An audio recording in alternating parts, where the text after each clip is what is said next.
That's fine. Hello and welcome to the show.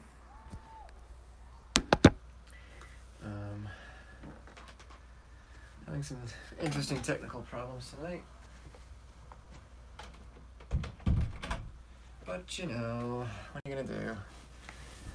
We just putter along as best we can.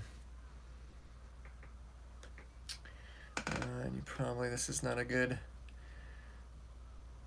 I don't know. We'll have to see. We'll just have to see. I'm not using my external mic tonight, so right now, oh, there we go. Hey, look at that, I'm live. I'll probably need to move that. Maybe I should do something else. Alright, well, hold that thought. Don't go anywhere. There's only like 81 of you, so I can't afford for anybody to leave. Oh, Christ, now what? You know what? How much I would bet I knock this whole fucking thing over? Oh, don't worry, the night is young. There's still time to knock all my shit over. Oh, yes. Plenty of time for that. So, here we go. Things are off to a bit of a start tonight because my almost 2-year-old is screaming like a banshee. That's a real thing, right? A banshee. And Steve's here. Hello, Steve. And Joy's here. And just like magic, the baby is quiet. I assume because you are in there. Right, Joy? Because that's the only time the baby will be quiet is when mommy is actually there. So, I do my best, you guys. I do. But once she starts going, I struggle.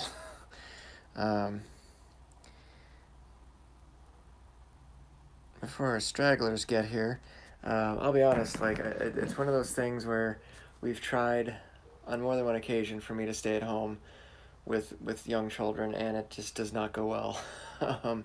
Young children's predilections for, screaming and loudness do not gel very well with my particular struggles. So, I don't know if that necessarily makes me feel like a failure. It certainly isn't encouraging, but that's where we are. And fortunately, now she's quiet. Here's the other thing that happens, and there's no reason to tell you this, but I will anyway, and then we'll go on to our books.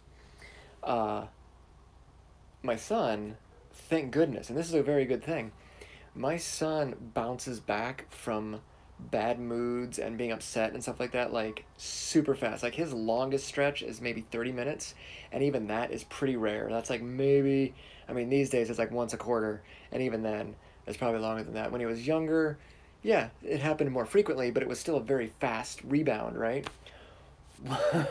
What he hasn't quite figured out, but I think is starting to key into, is that dad doesn't rebound. Like, I don't rebound quickly from bad things, from bad moods, or from being triggered, or whatever the hell you want to call it.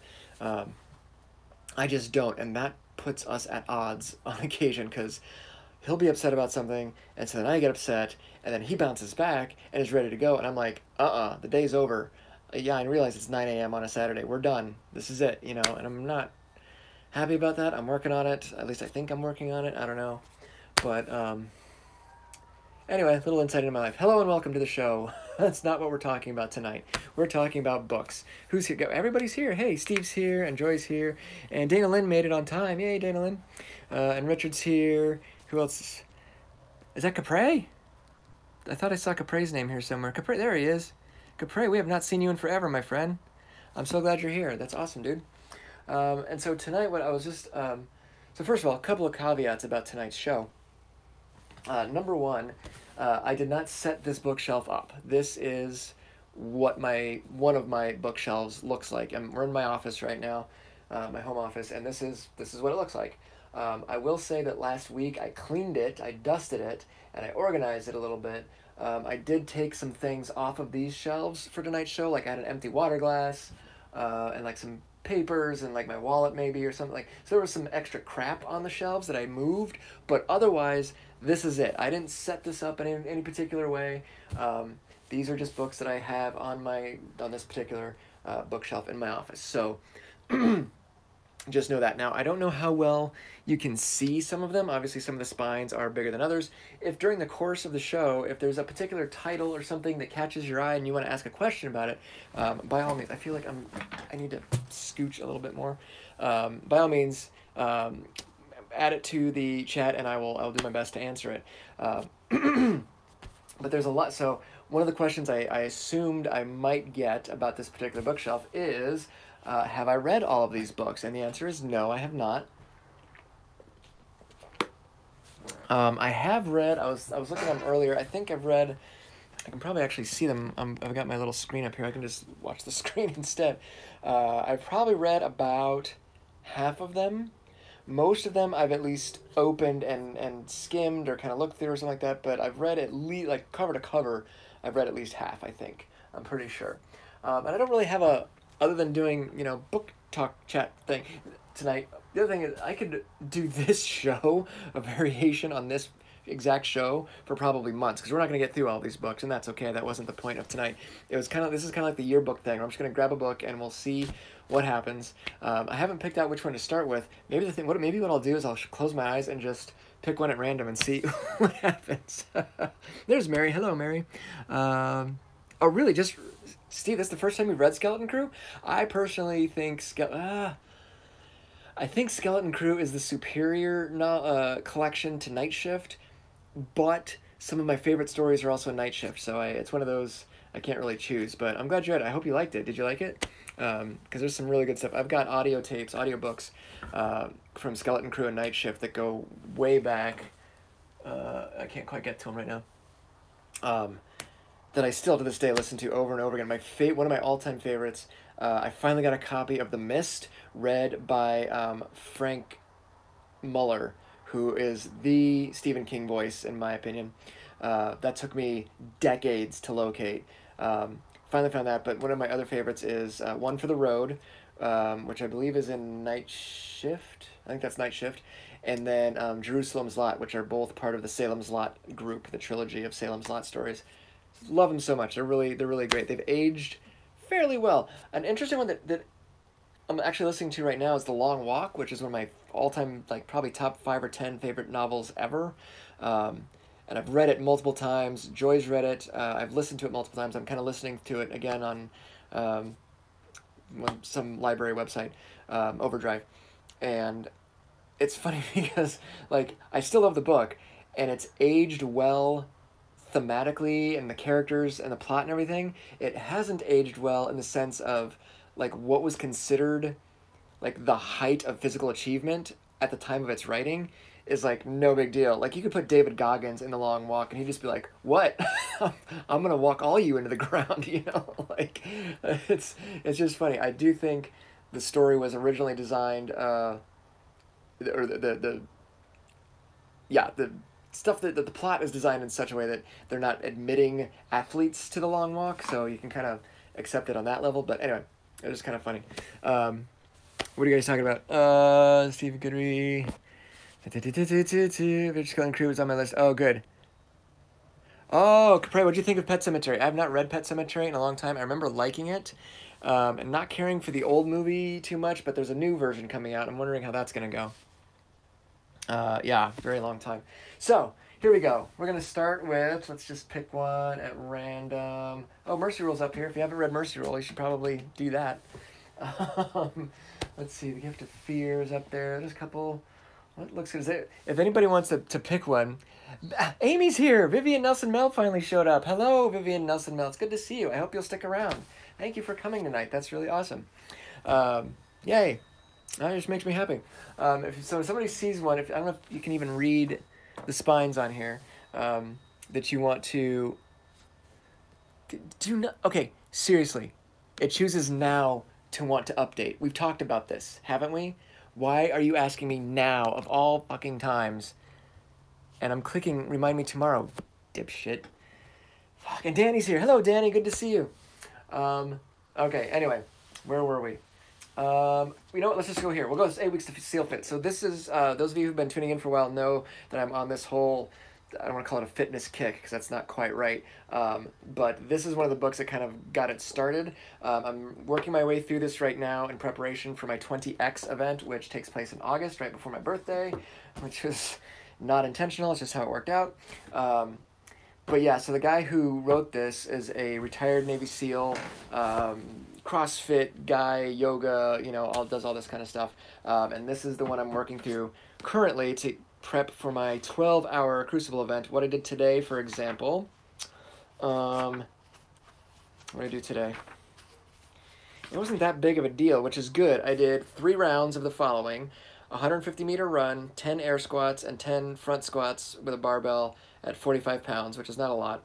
Then I did an overhead squat, 5 sets of 5 at 45 pounds. And then we did 10, 9, 8, 7, 6, 5, 4, 3, 2, 1 reps each of overhead squat, 10 step-ups on a 15-inch box, and sit-ups. So you do 10 overhead squats, 10 step-ups each leg, 10 sit-ups, 9 overhead squats, 9 and so on and so forth until you get down to 1.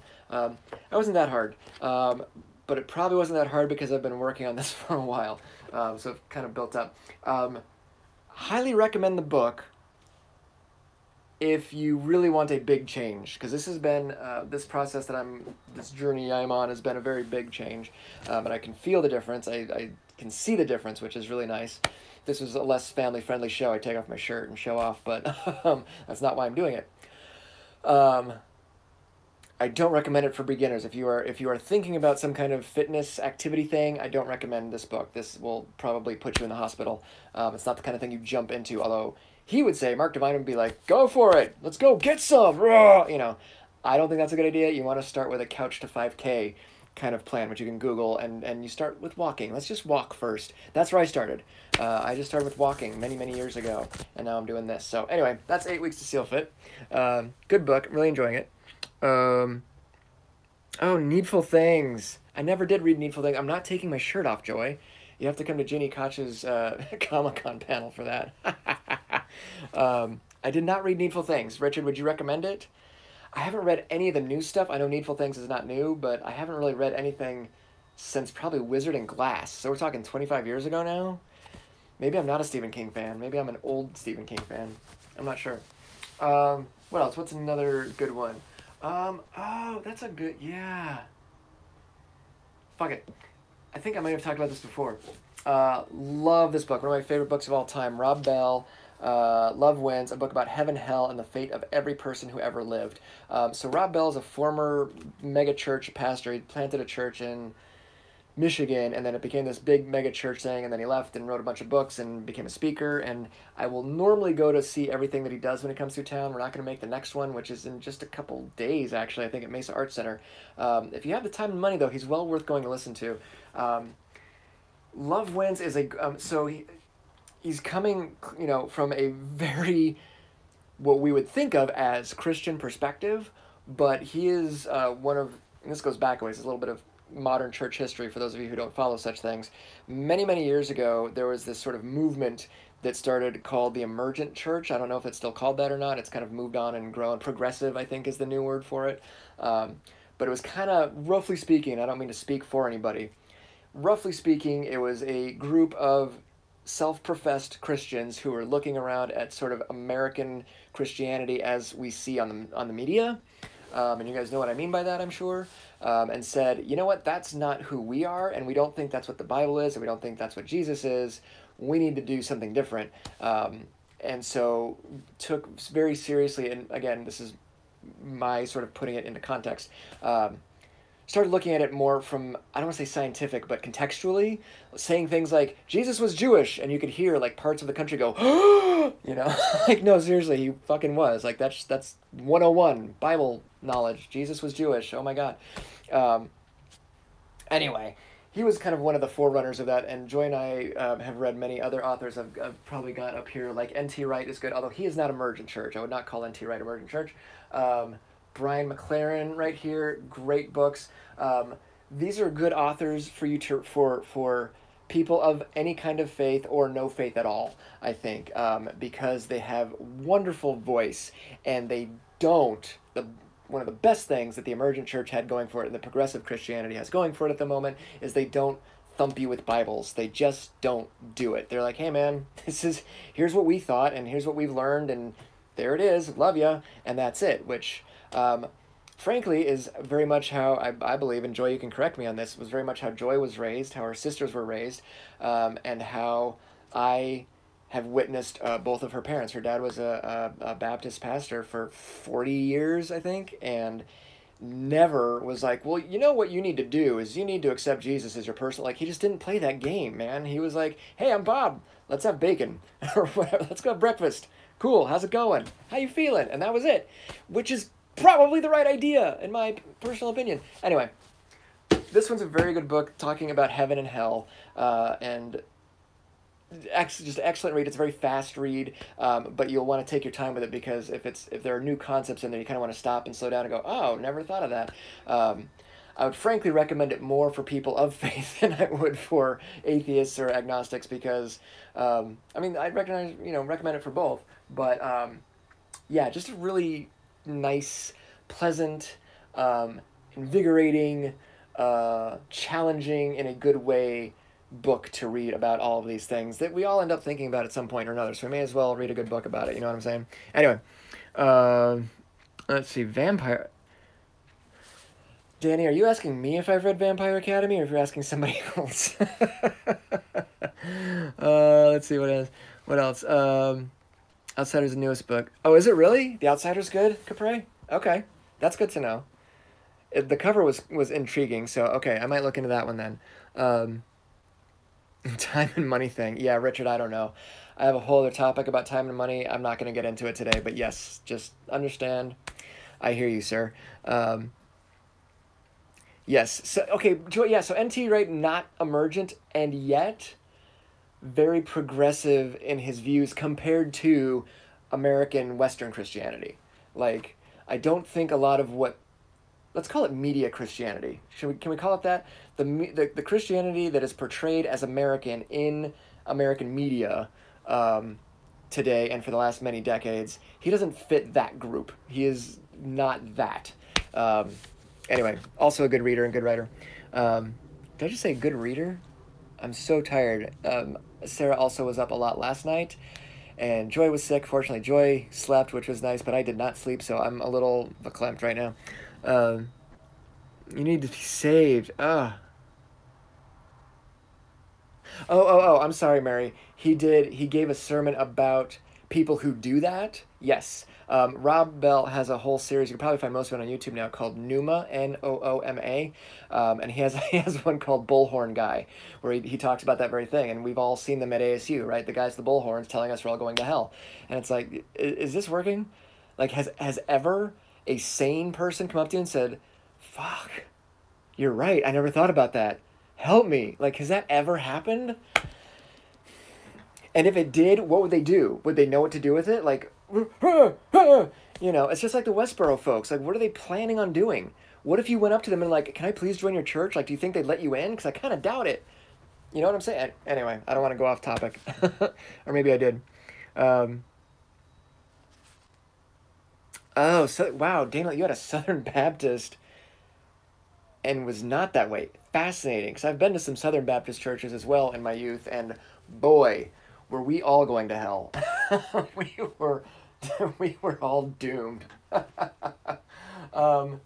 think I've talked about this one before, but I'm going to recommend it again. You know what? This will be great, because then after the show, I can go back and put on affiliate Amazon links for all these books. I never thought about that. Big magic. If you are a writer in particular, or any other kind of sort of creative person, you need... Steve, you need to read this. I want to know what Steve thinks of this book in particular, but the rest of you who are writers and other creatives, excellent, excellent book. I have read this twice now. I think I've listened to it a couple times. I took a lot of notes. Let me see if I can find the one... I may have already said this to you guys earlier. Yeah, I've got so many things circled and stuff. Let's see. There's one in particular that I really want to tell you guys. Creativity is a gift to the creator, not just a gift to the audience. Also true. Here we go. I think I've read this to you guys before several months ago, but it's one of my favorite passages. I wish that Harper Lee had kept writing.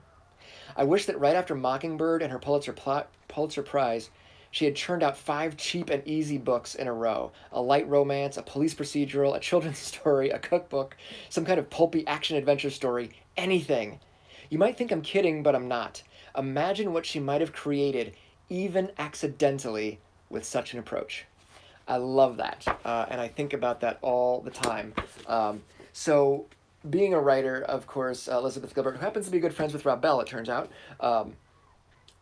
is sort of addressing writers because she is a writer, but it can be applied to really to anybody, but particularly to those of us who are in creative fields or have creative pastimes or creative thoughts or whatever. Cannot recommend this book enough. It's not preachy at all. This is not a religious book. It's just a, hey, you make stuff. You should keep going and making stuff. Here you go. And it's just an encouragement. Really, really inspiring book. Very inspiring book. Cannot recommend that one enough. Bring it on. Oh! This one, Steve? Yeah, I'll bring it. I'll totally bring it. Troy, don't let me forget this. But I'll need it back because it has my notes in it. So I don't just lend out books all willy-nilly. Still a pet. Wow. Wait. Oh, I missed. Oh, that was Dana Lynn. I'm sorry, Dana Lynn. That was Dana. I was getting you and Mary confused. I'm sorry. That's good. I'm glad to hear that. That is good. What's next? So there's those guys. Brat Pack America. That was fun. Ooh, no, I've already talked about that one. Let's go somewhere else. Oh, okay. We'll go back to our health and wellness kind of thing. This is fun. Living with a seal. If you have ever encountered a guy online, a lot of YouTube stuff and Good Morning America type shows named David Goggins, that would be this guy right here. He is also a retired Navy SEAL. And Jesse Itzler, who I'm trying to remember, what did he do? He founded a bunch of stuff, and his wife is the founder of Spanx, I think, the clothing line. Invited this guy to live with him for, was it a month? Yeah. And said, hey, teach me what you know. And and Goggins just kicked the shit out of him. And so then he wrote a book about it. And originally, the identity of the SEAL was he didn't want to be identified at all in the story, in the book. And so he kept it on the down low for a very long time, and then it finally leaked out. And now David Goggins has, if you probably could also Google David Goggins, toughest man on earth or toughest man in the world or something like that. Fascinating story. He's got some really good YouTube videos, people interviewing him, the stuff that he went through to become a SEAL and to become who he is today and the things that he's capable of. Fascinating. Very funny book, educational, not a self-help or fitness book. This one you can just read for the hell of it, and read about Jesse's transformation and the stuff that Goggins kind of taught him as they spent this month together. Fascinating book, very entertaining. Really enjoyed it.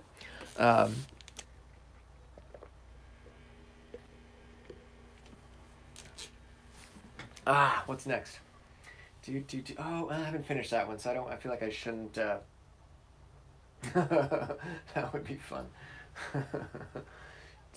Okay, so let's.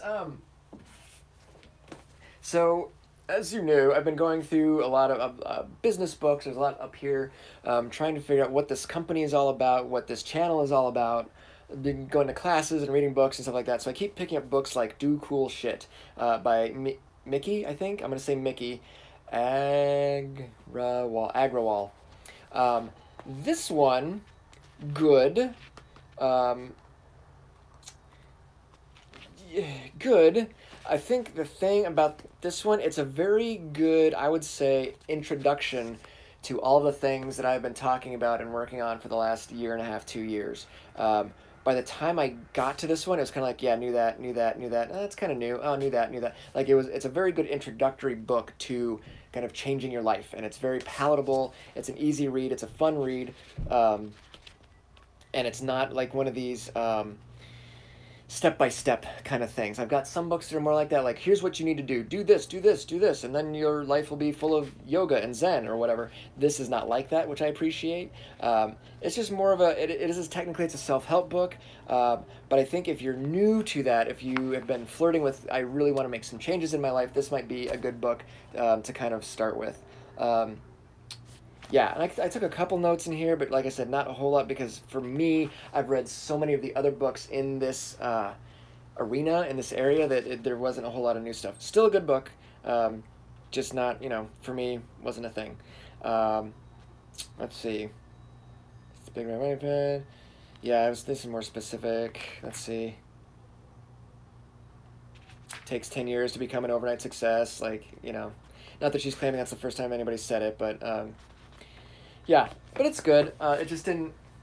It was too late in my journey for it to be particularly helpful, I guess. So I do recommend it. It just came too late in my journey, so to speak. So anyhow, is it a pain to think of yourself as a brand? Richard wants to know. Yeah, it is a pain to think about it, Richard. Because A, I don't think I'm particularly good at it. B, it's no matter how many classes I take, no matter how many fucking webinars I sign up for and all this shit, it still feels like a shot in the dark. I feel like the people who are teaching it discovered something that other people will pay for, and so they're successful. But that doesn't mean they necessarily know what they're talking about. You know what I mean? So when I do more on purpose stuff, like right now, normally I have my hat. I'm not wearing my hat tonight. It's just hot. I think summer's here because it's, March. Like I'm thinking the beard, this is kind of my thing now. This is sort of my Tom Leveen thing. If and when I get around to shooting my Mr. Tom video channel for YouTube, I'll shave it because that's like distinguishing that character or persona, if you will, to this one. Because I won't be swearing on the Mr. Tom show. But this isn't brand. This is just, I like my beard, yeah, but it's not brand.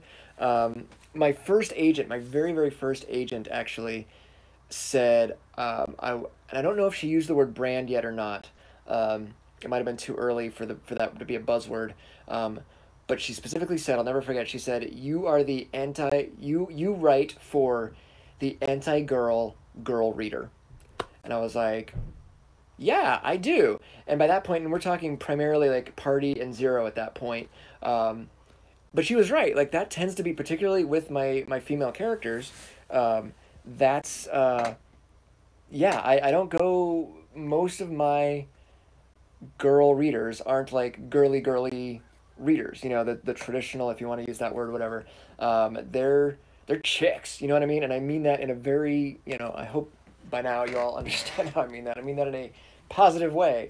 Some of them are broads, that's nothing but love, man. I hope I can say that.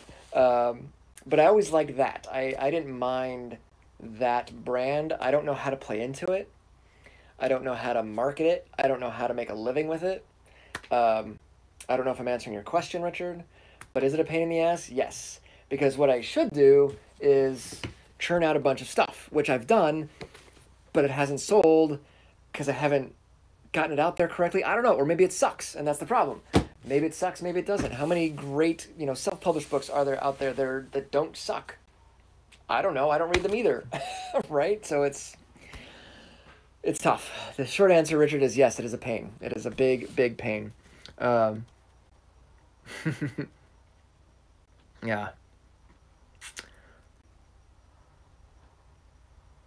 Take you seriously. Wait, are you talking about Mary? Are you talking to me or your husband? I can't tell who you're talking to. As I turn around, yes, Fred. Oh yeah, okay. I'm sorry. I didn't read the whole string. I got you. I'm caught up, Mary. Thank you. I think I'm caught up. Yeah, it's brutal. It's brutal. Um, I mean, I sent out, I did my Instagram, I did my Facebook. I took my break, took a break from all my social media. I told you guys I was going to do that. And then today I went back and I posted Instagram, posted Facebook, posted Twitter multiple times. And it's not like the show is fucking taken off. And that's, I think that's a branding issue. I think that's a branding issue because I don't know what the fuck I'm talking about. I make shit up as I go. And I mean, that's why I'm so grateful that you guys keep coming because I don't know what the hell you're doing here. I'm glad you're here and I'm glad we have the community that we have. But in terms of making it any bigger or making it take off in any other way, I don't know how to do that because I don't know what the hell to say or do that's going to make people say, oh, I want to spend time with that guy, I'm really not sure. So yes. Once again, the answer to the question, Richard, is yes, it's a pain. It's a huge pain. Also, so I'm doing Invisalign, and I'm almost done. I'm so close, but I had to get new these little like anchor things they put on your teeth, and I got new ones today for the last course, and they're just tearing the hell out of my mouth. So forgive me. What's another good one? I've already talked about that so many times. That's a good one. I'm curious, has anybody read this one, The Artist's Way? This was recommended to me several times. I think I actually had it once years ago, never read it, so like sold it, and then like a year later, one of my author friends was like, "Have you read this? You have to read this. Oh my God." I was like, okay, so I picked it up again at Bookman's. And I started to read it, and then I just completely stopped because it wanted me to do things. I didn't want to follow along. But I'm curious if anybody has read this, and if so, if it was as good as I was told, if it was as beneficial. So I've got a lot of pokers in the fire right now, so I'm not sure if that's something that I have time to kind of dive into, you know what I mean? Sounds a little, I don't know. I don't know. Oh. Okay, here's one that I should have gotten rid of years ago, and I can't bring myself to do it. The Mystic Arts of the Ninja. I'm sorry. No offense to Stephen Hayes, because I don't want him to sneak into my house and kill me. Um, I'm laughing at myself. I'm not laughing at the Mystic Arts of the Ninja, because I learned some cool shit in this book, as a matter of fact. I mean, because you can't. I mean, the thing is, you can't learn ninja shit from a book. I'm pretty sure. I learned a couple of things, but nothing, huge. Um, so I'm not laughing at ninjutsu, or Stephen Hayes or anybody who practices ninjutsu. But I just can't bring myself to get rid of it because I highlighted stuff. Let's see. What did I have? What's something good here that I learned or picked up? And this is from like high school. Um, Pinning the attacker in place through the sheer power of his concentrated intention in the form of a spirited shout. I'm not going to get into that discussion tonight. I keep thinking that I might need it to... I use it for research, basically. Oh, I learned how to do this. I did learn how to do this backflip thing up onto a roof. I was able to do that when I was younger. I probably physically could still do this, but if I failed, I would die. I'm too old to be doing that kind of shit. I saw a couple people pulling that off at the Spartan race, actually, to get over one of the obstacles. And I was like, oh, sweet. And I was just smart enough to go, no, don't try it. Because it's effective, and it works, but dude, if your fingers slip, you're in a world of hurt. But you're in a very, very bad way. So I only did it a few times when I was younger back in my old house. But who knows? You never know when the day may come. This is the problem with being a writer, is it's so hard to get rid of books, because I'm always afraid that there's that one book that I'm going to need. And very frequently I do. Like, oh, I just need that one book to look up this one thing really quick. Oh, there it is. Sometimes the books that you're familiar with are actually faster than the internet. And you don't go down rabbit holes as much with books. That's the other advantage that Google can't say.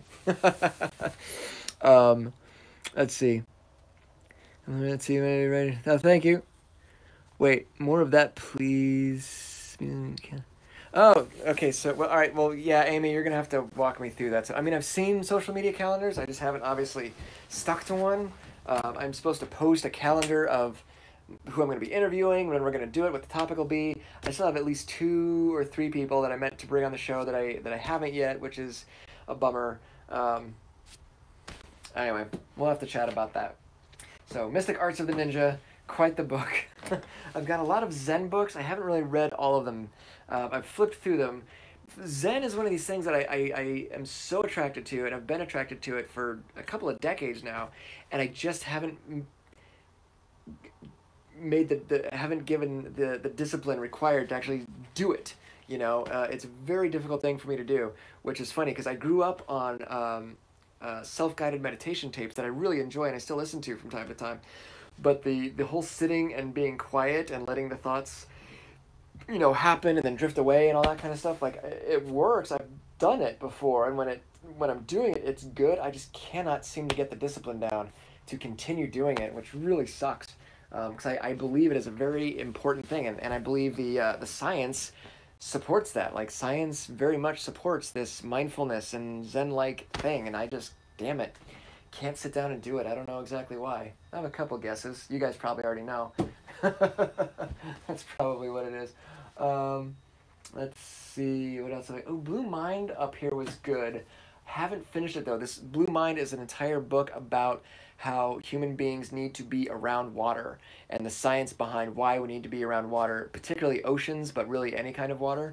And I've tried to listen to the audiobook several times, but I listen to it while I'm going to bed because it's a very peaceful book. So I'm like, oh, okay, good, and I go to sleep. One of these days I do want to read that, though, because I'm very fascinated by the science in that, because it makes sense. I don't remember what all the discussion was because I keep falling asleep. But, yeah, so they talk a lot about the science of why we are, so much of us, why water matters to us so much as human beings. So, fascinating book that I'd like to learn more about. What else do we have up here? Anybody know what? Oh my gosh. Oh, Danny, I'm sorry, that's my fault. Yeah, I have no idea. It probably did, Danny. I will have to get... Did you send me an email about that? If you didn't, probably send me an email and not Facebook, because I'm trying to avoid Facebook. So send me an email about that. I'll try to remember, though, to look up with that and talk with Pat about that. I assume it went through, because we should probably start broadcasting that, shouldn't we? So Danny and I are teaching a class in April. Is it the 7th, I think, right? 7th, April 7th at Poison Pen? Yes, April 7th at Poison Pen. If you're in the Phoenix metro area on April 7th, Danny Hoots and I will be teaching a class on writing about and for teens. Maybe not so much for, but definitely about. And that's at 12:30 at the Poison Pen in Scottsdale. So if you're local, or even if you're not, just fly in. Danny is. It'll be a really fun class. It'll be a really fun class. But we should probably start posting that, right, Danny?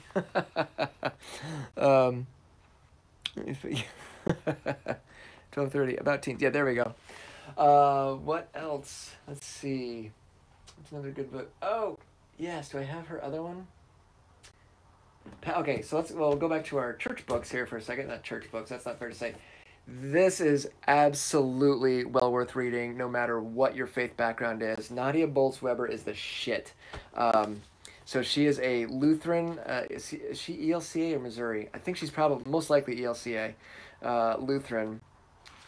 And if I'm not mistaken, let me just double check, make sure I'm right. Okay, so here's the first line of the book by this Lutheran pastor with the tattoos, no sleeves, and recovering alcoholic and drug addict. First line of the book, fall 2005. Shit, I thought to myself, I'm going to be late to New Testament class. That says it all. I have met her. Joy and I both met her. She actually gave Toby technically what was his first communion. She has just recently left her church, which is called Half-Ass, House for All Sinners and Saints, in Denver. I know it's in Colorado. I don't remember if it's Denver or not, but I think it's Denver. If you're somebody who, like, maybe you were formerly religious and then you just couldn't do it anymore because of what religion and the people in your religion were doing to you, and you just had to get the hell out, which I preach it. I'm there with you. A lot of us are there with you. Nadia Bolz-Weber is a refreshing breath of air that I cannot recommend highly enough. She's so authentic. She is so true to life, and she just doesn't mince her words.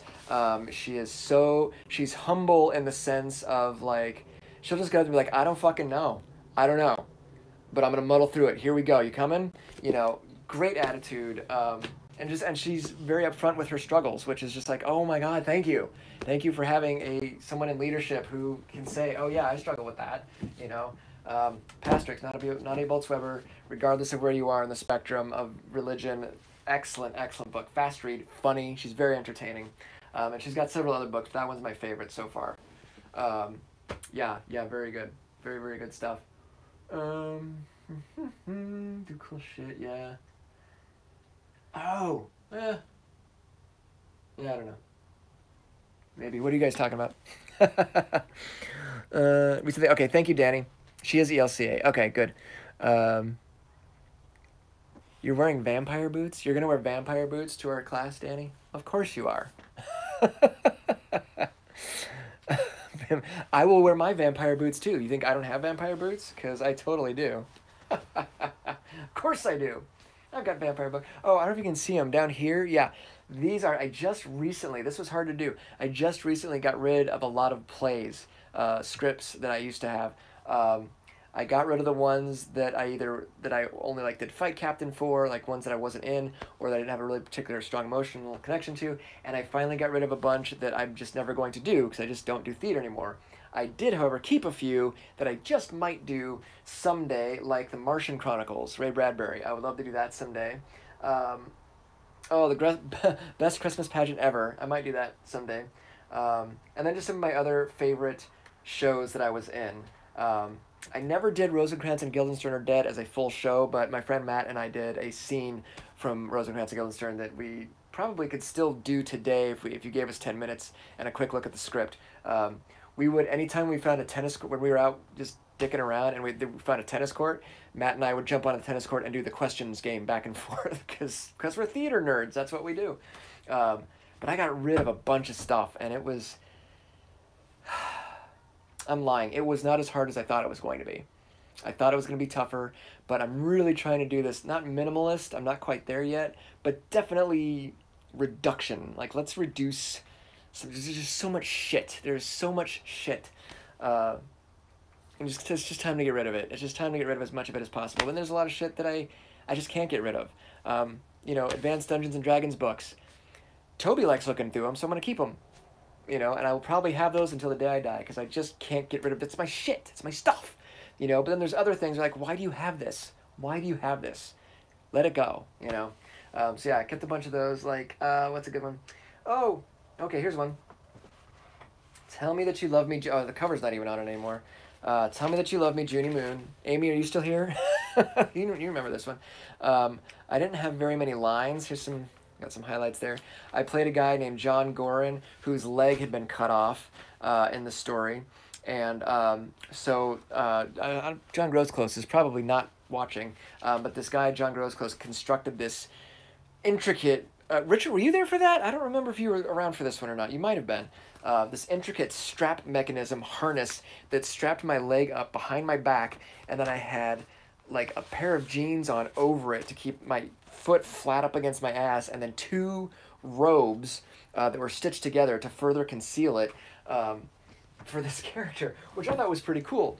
Two interesting things that happened, though, was... there was one kid, this is Camelback for you, in the 90s. There was one kid in one of my classes like, weren't you the dude in the play? I'm like, yeah. It's like, how'd they cut your leg off? And I'm like, yeah, no, they just cut it off, man. And he was like, fuck, no way. I'm like, yeah, no, man, this is fake.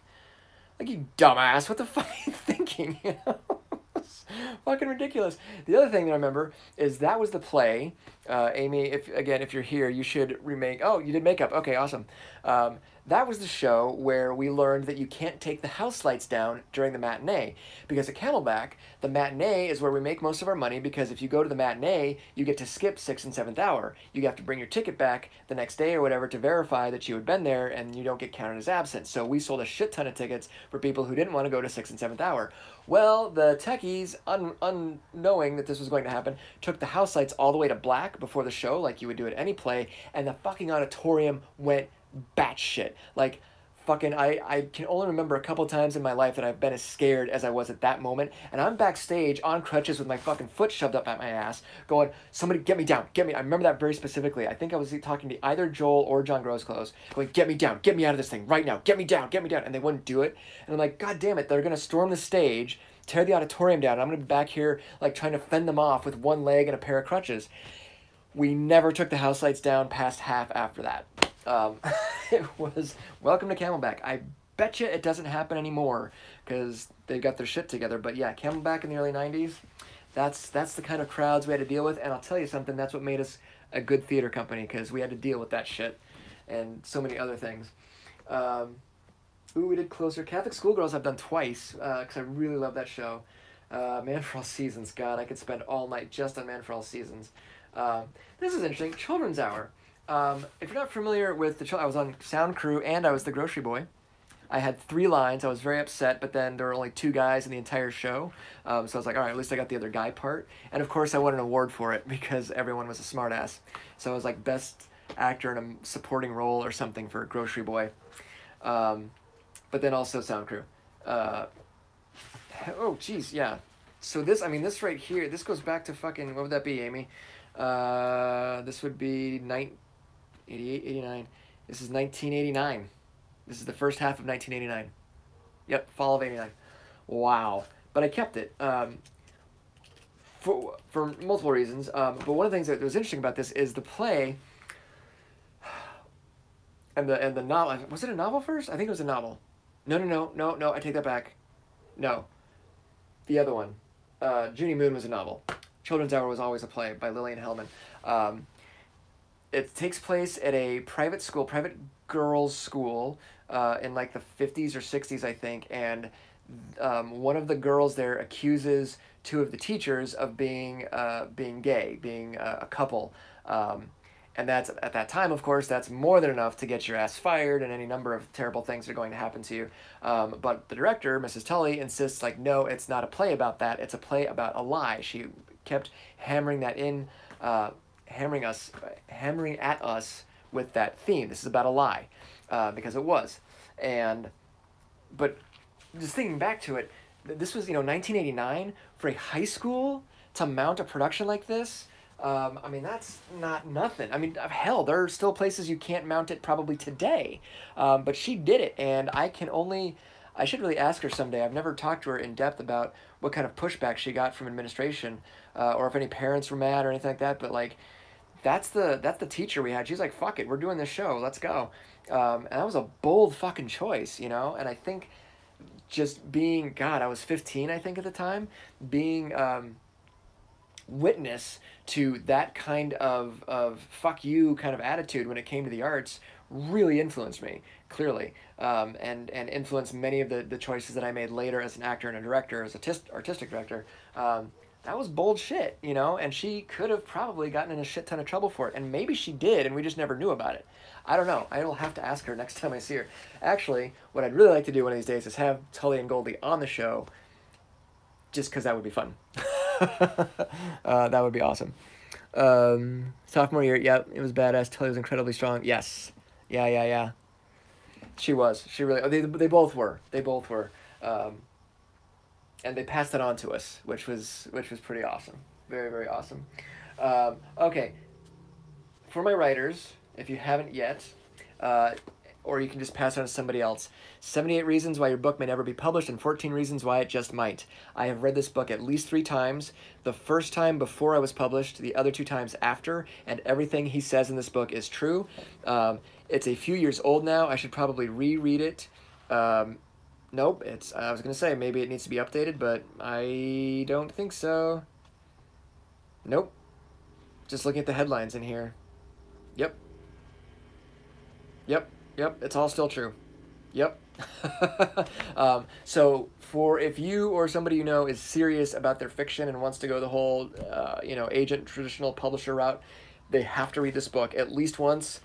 I recommend several times because Pat Walsh here absolutely knows what he's talking about, and yeah, that is if as a matter of fact, when it comes to student writers, apprentice writers who are serious about the industry, if I could only give them one book, it would be that book. That's how strongly I feel about that one. Absolutely. And I'm gonna lose my voice. Oh, this is fun. Put you down here. This was a gift from my mom. Arizona Towns and Tales by Lowell Parker. And you gotta love how Lowell, whoops, there he is. There's old Lowell. Hey Lowell, how's it going? He kind of looks like a Lowell, doesn't he? Oh yeah. This book is so, I don't know if it was like self-published or something, but like there's literally no ISBN. It says copyright 1975 by Phoenix Newspapers, Inc. Don't know who that is. And it's a great little book about all these various ghost towns and stuff, and these stories about Arizona that you're just never going to hear anywhere else. Yeah, and so one of the things I want to do someday is I want to go visit all of these places, like do a whole road trip around the state and hit all these places. I have a couple of other books about the topic, but we have so many fascinating historical, like not landmarks, but historical areas here in the state that are they're completely abandoned and washed out and fallen apart and whatever. But we have these ghost towns like everywhere, and there's these incredible stories about them. So yeah, I would love to do this like as an audiobook, but how the hell would I find the rights? You know what I'm saying? So, but a fun book, and it's one of those, every once in a while, my mother's quirkiness pays off, and that would be one of the times I think that it paid off. It's been a fun book to kind of poke through and learn about these very obscure little historical facts about Arizona. So, and that might come in handy someday. You never know. Yeah, for sure. What else? Oh yes, I'm not going to pull it out. I've got my emergency war surgery book. I have no fucking clue where I got that book, but I keep it in case of a zombie apocalypse and I need to perform emergency war surgery on somebody. I'm attractive and have many fine qualities. No, I do keep it around for reference because you never know when I might be writing a book and I need to find out, how to remove a spleen or a shrapnel or whatever. So I keep it for that reason. I swear to God, that's why I keep it. It's true. You don't believe me for a second, do you? That's all right. You don't have to. Profit first. That's a good one. Again, and I'm going to be doing probably a series of short videos on this very soon. On the business of writing, so I think that's and the things we ought to do before we really plunge into writing as a career. One of them is again, I've said this before, is acknowledging that writing is a business and we need to treat it as such. We need to treat ourselves as small business owners or entrepreneurs. And so I've got some great books like Profit First, Accounting for the Number Phobic. That's a good one. One of my favorite ones is not even here. I think it's called The Freelancer's Guide to Money. Freelancer's Guide to Cash Flow, something like that. I need to get a copy of it. A really good book. That's the book that taught me about doing whenever you get a check, 30% goes to a separate account for taxes, 10% goes to a separate account for emergencies, and then you live on the other 60%. And that budgeting system has saved our asses more times than I can count. It's a really, really good system for those of us who have irregular paychecks. But I don't have a copy of that one. So that's sad. I should really get one of those. That's right. Hey, Sam's here. Today's Wednesday. That's right, Sam. Today's Wednesday. Where you been? I've just been drawing it out. I've been stalling and stalling, waiting for you to get here, man.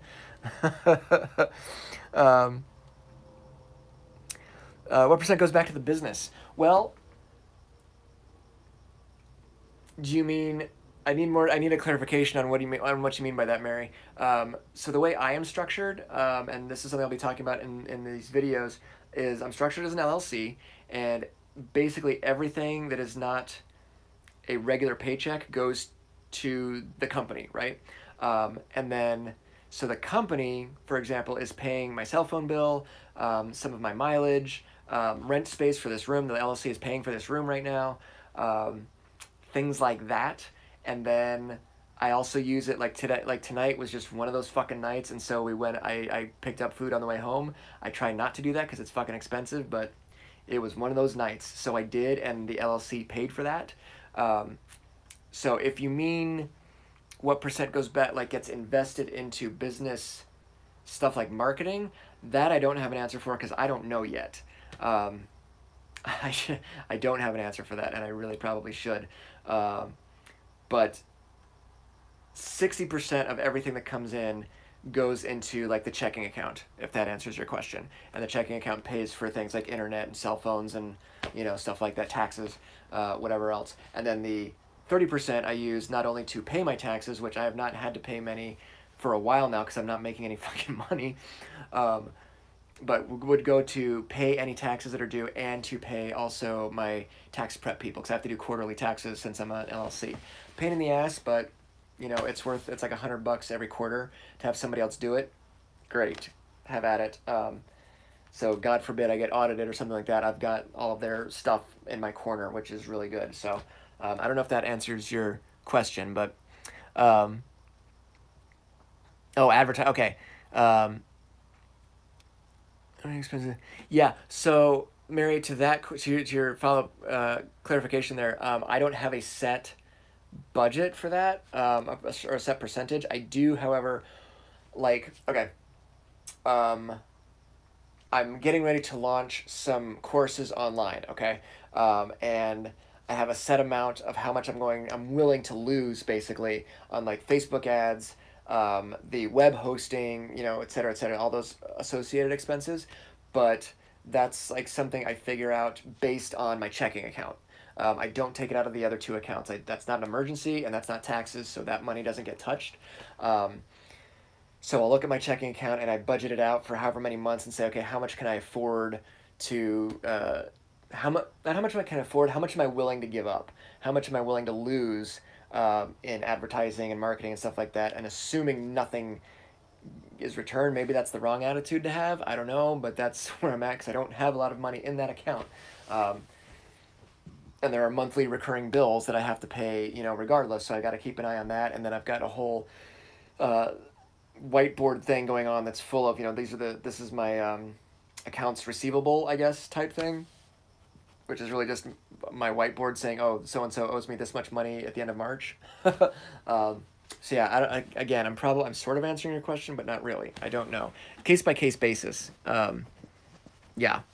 Anyway, what was Sam? So Sam, today we're doing a book talk. We're doing book club. Pick a book, any book. And we talked about some really fun books. I'm sorry you missed it. You'd have to go back and watch the beginning. Sign in for another account so I get the extra click. Okay, Sam, it's almost 9 o'clock, dude. Come on. So let me see. Let me pick one or two other good ones here. Let's see. World War Z, of course, fantastic book. If you're a zombie or a horror fan, you have to read World War Z. One of the smartest horror novels out there. Also, the audiobook is fantastic. It's abridged, unfortunately, but the audiobook includes like Alan Alda, Mark Hamill, Gary Sinise, maybe? I think possibly Gary Sinise. Just this whole cast of people. It's fantastic. Great, great audiobook. Let's see, what else?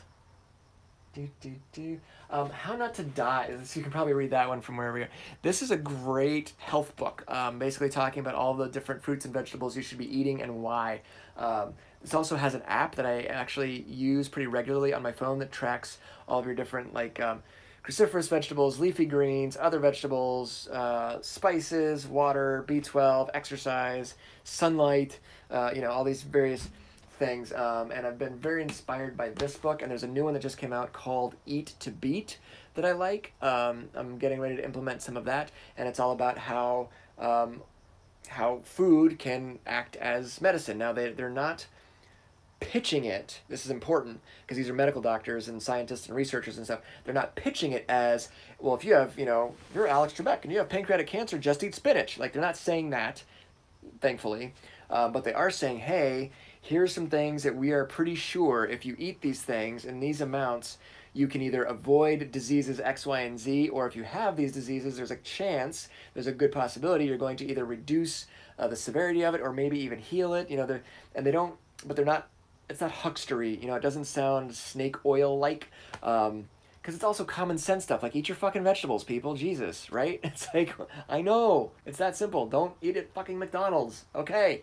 Maybe once in a while, but not every day, or whatever. So yeah, I like that one a lot. How Not to Die. It's Michael Greger, MD. He's got a great website. Most of his stuff is free on the website, by the way. I think it's, what's it called? Nutrition. Shit, it's not How Not to. If you look up How Not to Die, you can find it. But yeah, I really like that one. That's been a big help as I go through this fucking whatever 20x thing that I'm doing. Yeah. I'll see you later, Danny. Thanks for coming. McDonald's is best drunk. That makes perfect sense, Sam. I'm trying to think. I have not had legit fast food. Okay, no. I take it back. I had Sonic a couple of weekends ago because it was not only purchased for us but brought to the house for us. And if that's the case, okay, I can't say no to that. So I ate that. And then there was also some. They brought ice cream, which was nice, and I ate it. But like, a fucking Sonic Sundae compared to like Ben and Jerry's, or something that's like actual ice cream. It's like, wow, that is night and day. Holy crap! I'm sorry to be snooty, but man, like even Toby didn't finish the ice cream. You know what I'm saying? Good drinks. I don't have those much anymore either. But like apart from that, yeah, I know I haven't had Taco Bell in at least 10 years, and I have not had like a Whataburger, Burger King, McDonald's. I remember Whataburger though, and Whataburger was so good. But yeah, I haven't had anything like that in just forever. I also haven't been to Chipotle forever, ever since the whole fucking stomach thing happened twice. Like it's probably the safest place on the planet to eat right now, and I just can't bring myself to do it. I used to love Chipotle, and then it just after all that happened, like I can't do it, man. Like what if today's the day, you know? Like can't do it. Anyway, eat your veggies, everybody. I don't know. I have no idea. Let me do one more. Let me do one more good one. Let's see. Yeah, it's fun. Yeah, whatever. um. Yeah, we'll do this. It's such a big book. We may as well go for it. We'll jump in. Um, if you haven't heard of Tim Ferriss, you should by now.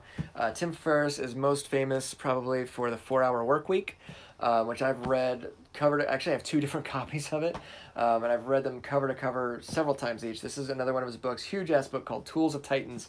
My my brother-in-law Brent, who is very subtle, says, "Oh yeah, it's a good bathroom book, so take it in what sets thou wilt." But he has a point. This one is it's literally a huge book full of very, very, very short chapters of very, very successful people.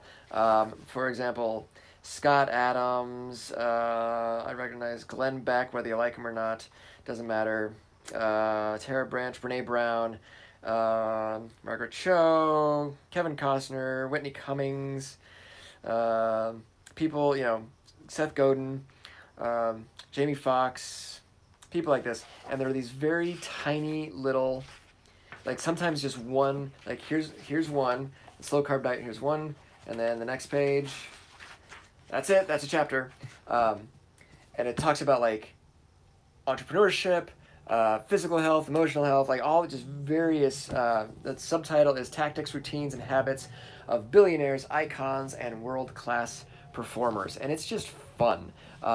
So again, if you're feeling down, if you're feeling like I really need to start making some changes, you can probably pick this up at the library. It's the cover price was $30 at Changing Hands. Well worth it, I think. If you don't have $30, which I don't currently, and I understand how that goes, pick it up at the library and flip through it. Find some people that you either recognize or admire or like, and see what they have to say about these things, because it can just be very inspiring. Because in order to keep doing the shit that I do, get up at 4:30 in the morning when I'm able to do that, or do whatever I did today for my SEALfit and all this kind of shit, you have to keep reading is the thing. You have to keep reading and watching and listening to people who are doing it or have done it to stay motivated. It's fucking hard. And I'm trying ultimately what I want to do is become a person who motivates others, because I'm self-motivated, and it's tough. It's really hard. So I'm working on it, and books like that can be enormously helpful and kind of keep the flame lit, which is great. So anyway, whew, I've totally shot my voice. Anyhow, let's see, a lot of people miss up there.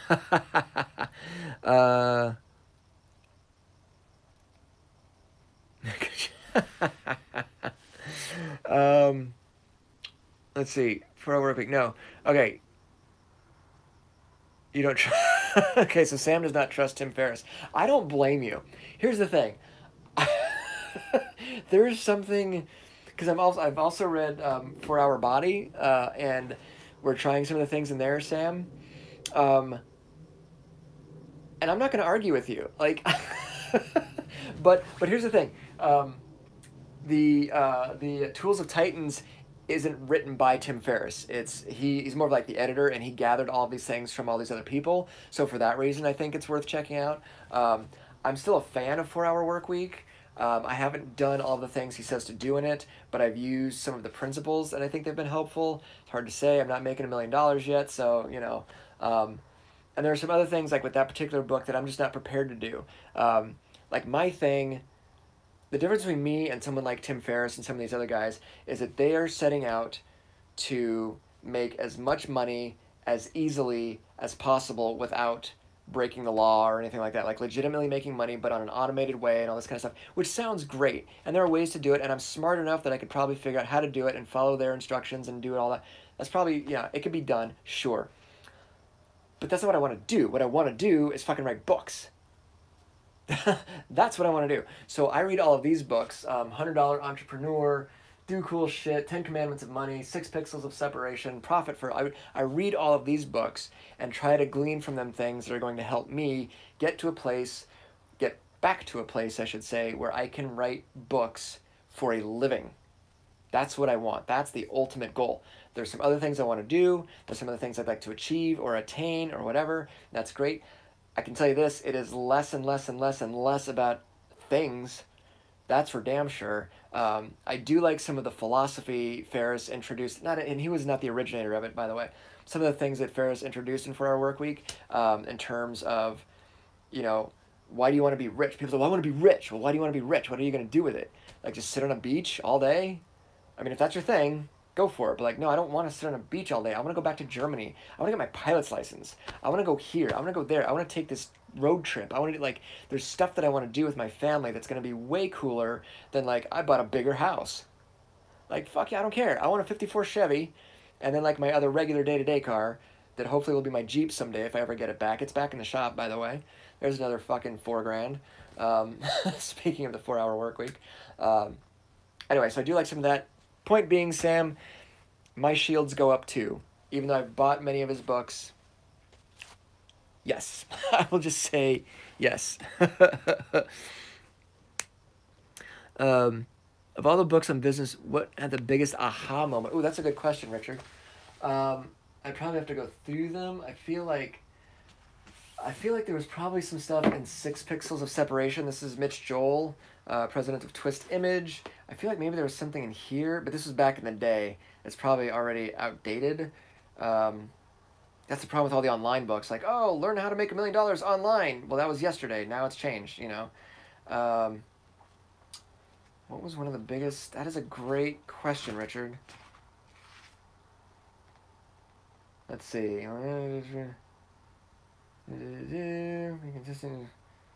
Just that's no, that's not it.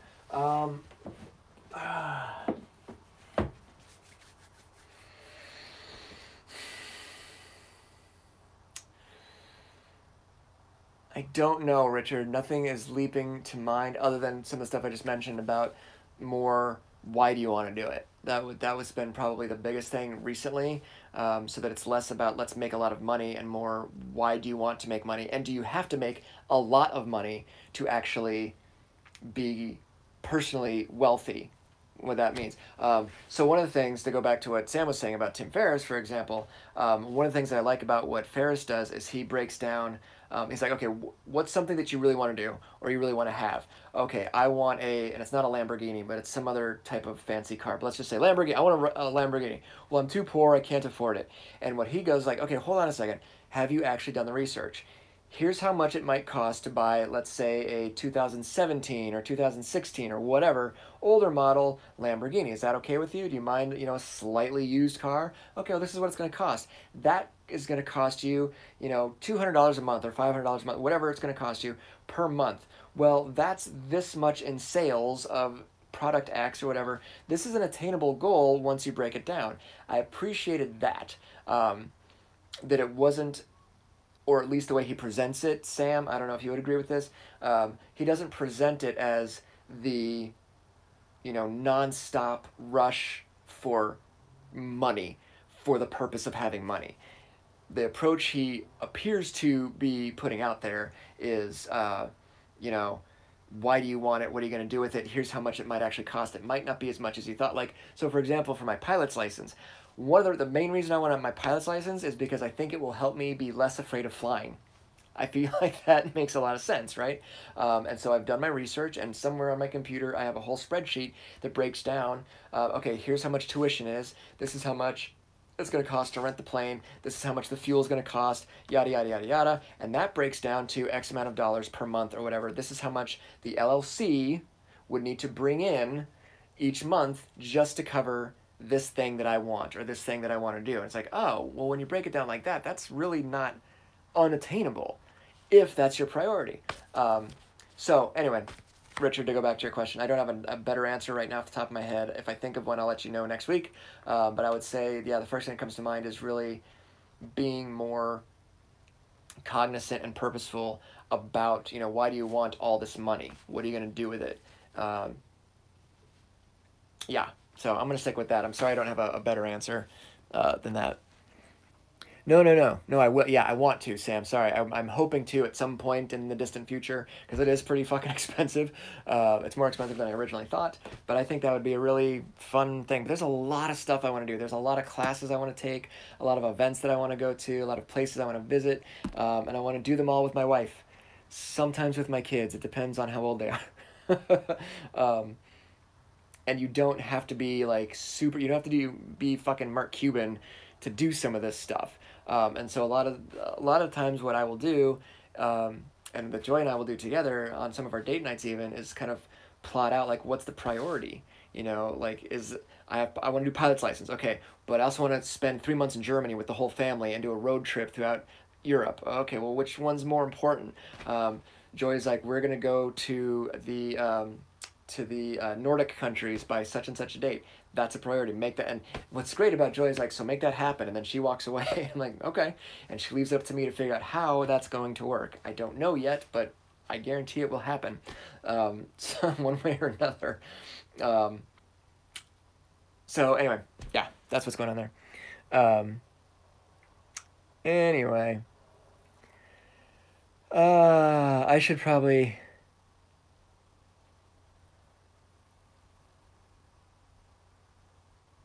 Oh, John Michael Grit. Thank you. Wealth of Nature. I like that. Sounds good, Sam. I would probably read that. Uh, yeah. It is such a Western thing, isn't it? It is such a fucking Western thing, and they've already done the research. Like they've done there's that whole thing about, and I haven't done it myself, so I don't know. But there was that study about the threshold of happiness financially is at like $200,000 a year or something like that, and like anything after that, you're no more happy. You're not happier after that point. I think it was $200,000, which is not a lot. It's more than we're all making probably, but it's not a lot of money. That's not $1 million, right? Like that's doable. It's attainable.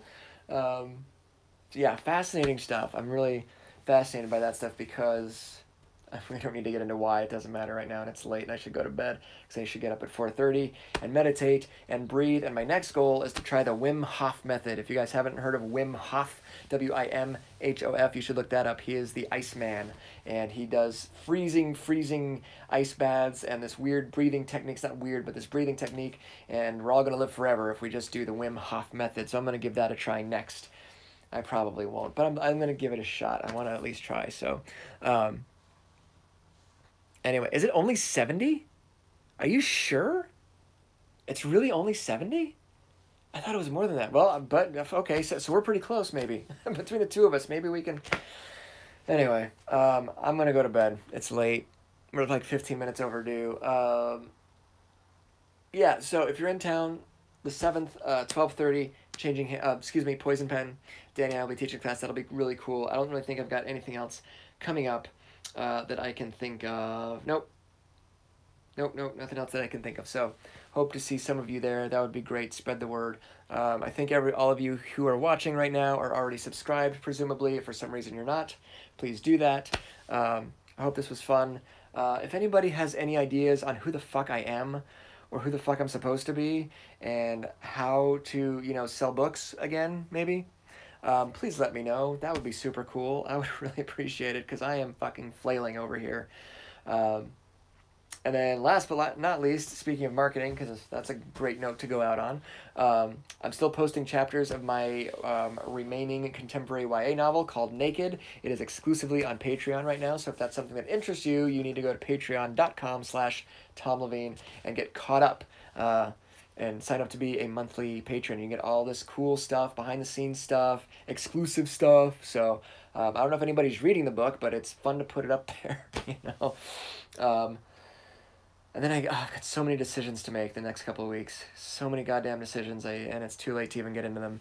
But let's just say this time next week, a lot may have changed. Maybe not a lot. That's probably overblowing it to say a lot. Some things may have changed. Maybe it's not that big a deal. I don't know. Sometimes you gotta stop making plans and just do it. And I've been saying that shit for fucking, I don't know how many years now, and I feel like I've never done it. I feel like I have not taken my own advice to just shut the fuck up, quit making plans, stop writing shit on the whiteboard, and just go do the thing you said you wanted to do, which in my case is write books. That's what I want to do. I've got a cool, I don't know if you want to call it urban fantasy. It's like more of a superhero. It's like a dark superhero book that I've been working on for a long time now. I'm finally starting to bring it all together and make it one complete novel. I don't know what I'm going to do with that yet. Hopefully I'll sell it, but we'll see. I may have to ask some of you guys to read it first, though, because I don't think it's working. Anyway, now I'm blathering. It's time to go to bed. Thank you guys so much for coming. I love all of you for being here. I just love you anyway, but thank you for being here is what I meant to say. And as far as I know, we'll see you next week, okay? So, yeah, I hope some of this helps. I hope you read a good book. I hope you can read a good book. And if you've read one of my good books, please go leave a review on Amazon, because that still matters, believe it or not. It still does. So until we see each other next time, may you be happy, may you be well, may you be safe, and may you be peaceful and at ease. And may I hopefully play some small role in part of that, okay? Thank you guys. Take care. Be safe out there.